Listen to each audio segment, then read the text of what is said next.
같이 살펴볼 백범지기 이하연, 반승현, 양규리입니다. 저희의 팀 이름은 호시민인데요. 백범김구 선생님께서 관상 공부를 하실 때 얼굴과 몸보다는 마음 좋은 사람이 되어야겠다고 결심하셨습니다. 그래서 호시민은 마음 좋은 사람이라는 뜻을 가지고 있습니다.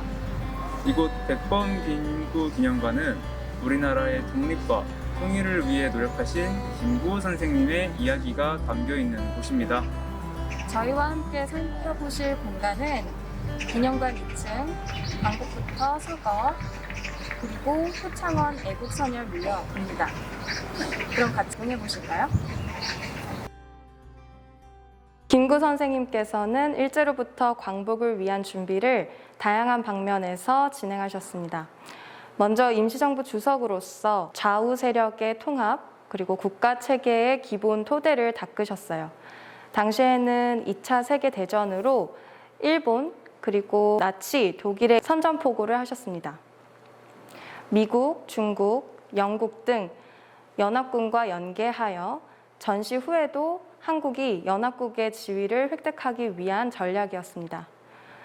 임시정부의 군대의 한국광복군을 직접 국내로 진입한다는 대담한 일명 독수리 작전을 기획하셨는데요. 미국의 전시첩부기관인 OSS와 연합한 작전이었어요. 내용은 예난해 조선 의용군에게 압록강에서 만나 국내로 진입하자는 제안을 했고, 미국 측에는 임시정부가 제주도를 거점으로 국내로 진입할 테니 그곳을 미리 탈환해달라는 요청을 하셨어요. OSS 책임자와 합의하고 예난으로 가는 시안에 들른 차에 그런데 갑작스런 일제의 항복 소식을 듣게 되십니다.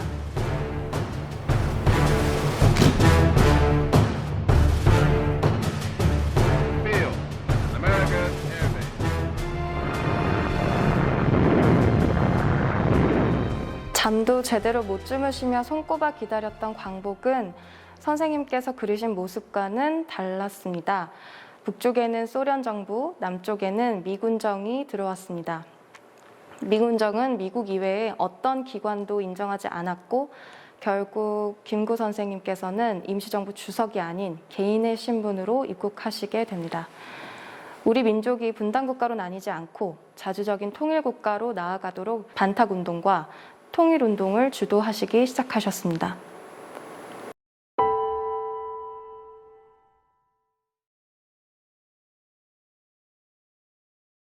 남북한 단독 정부 수립을 반대하는 연설 내용의 일부입니다. 남한의 단독 정부 수립을 강력히 반대하시며 많은 사람들이 말렸던 북행길에 오르셨습니다. 경교장 지하에 위치한 뒷문을 통해 나서셨다고 하는데요.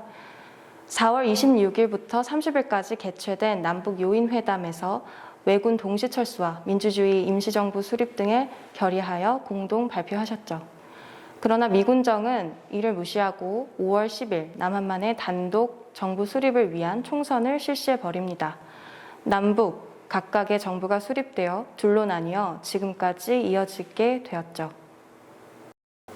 그러던 1949년 6월 26일 여느 때처럼 김구 선생님은 경기장 2층 집무실에 앉아 계셨습니다. 그때 육군 안두희 소위가 선생님을 찾아오는데요. 통일을 원치 않는 세력에서 안두희를 시켜 김구 선생님을 돌아가시게 한 것입니다. 이처럼 김구 선생님은 본인이 그토록 사랑하시던 우리 민족의 손에 돌아가시고 말았죠.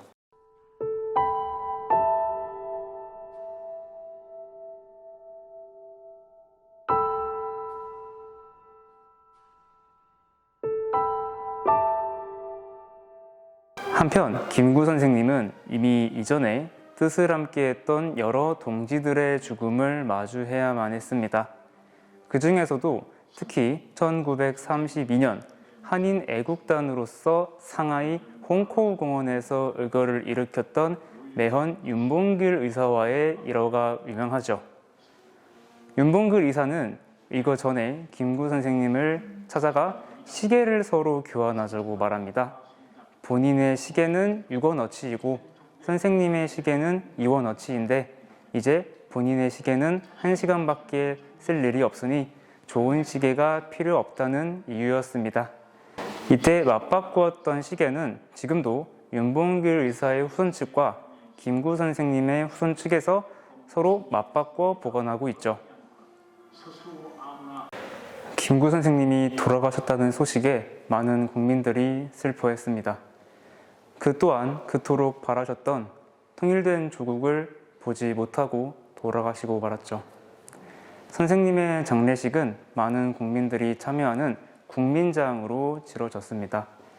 또 그의 시신은 그해 7월 5일에 현재 백범김구 기념관 옆 효창공원에 있는 효창원 애국선열묘역에 안장되셨습니다. 이제 함께 김구 선생님이 모셔져 있는 묘소로 이동해 볼까요?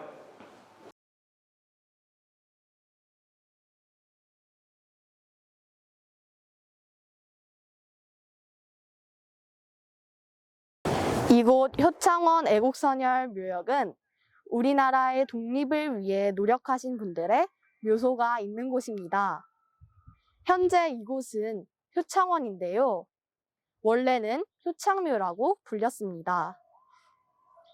화제 드라마 옷소매 붉은급동의 주인공이었던 을빈성 씨와 그의 아들 문효세자의 묘가 있었던 곳입니다.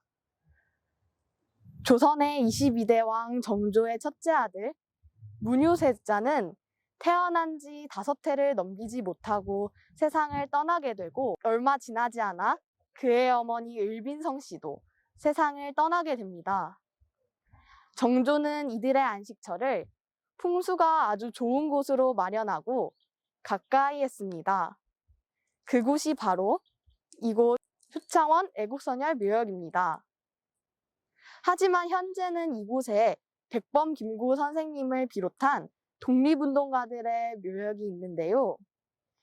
이는 일제강점기 때 일제가 문효세자와 을빈성 씨의 무덤을 강제로 이장하고 이 외에도 일본 군대가 이 근방에 머물면서 좋은 경치를 망가뜨리고 신성하게 여기는 왕실 가족의 묘소를 공원으로 바꾸어 버렸습니다.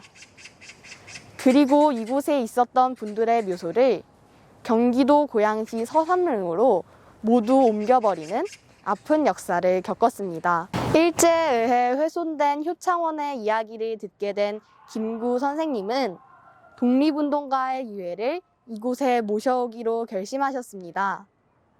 가장 먼저 한인애국단의 단원으로 일왕의 처단을 시도한 이봉창 의사와 일본군의 중요 인물들을 처단한 윤봉길 의사, 그리고 항일구국연맹원이었던 백정기 의사의 유해를 모셔와 이곳 삼이사의 묘에 모셨고, 이토 히로부미를 처단한 안중근 의사의 묘를 찾은 후 함께 모시기 위한 자리도 마련하였습니다. 하지만 안타깝게도 아직까지 안중근 의사의 유해를 찾지 못해 빈 묘소로 남아 있습니다.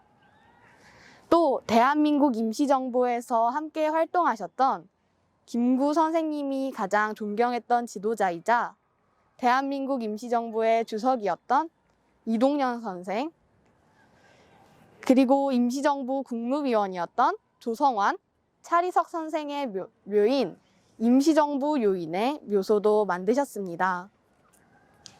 마지막으로 김구 선생님의 묘소가 이곳에 만들어지면서 총 7명의 독립운동가들이 이곳 효창원 애국선열 묘역에 잠드시게 되었습니다.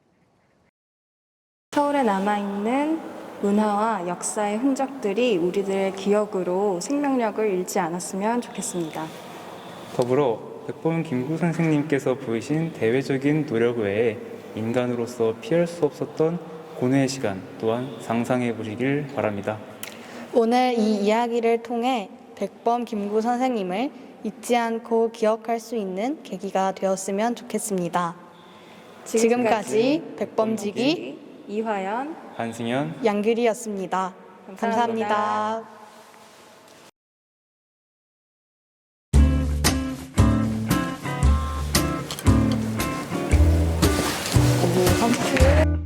일단은 했고요.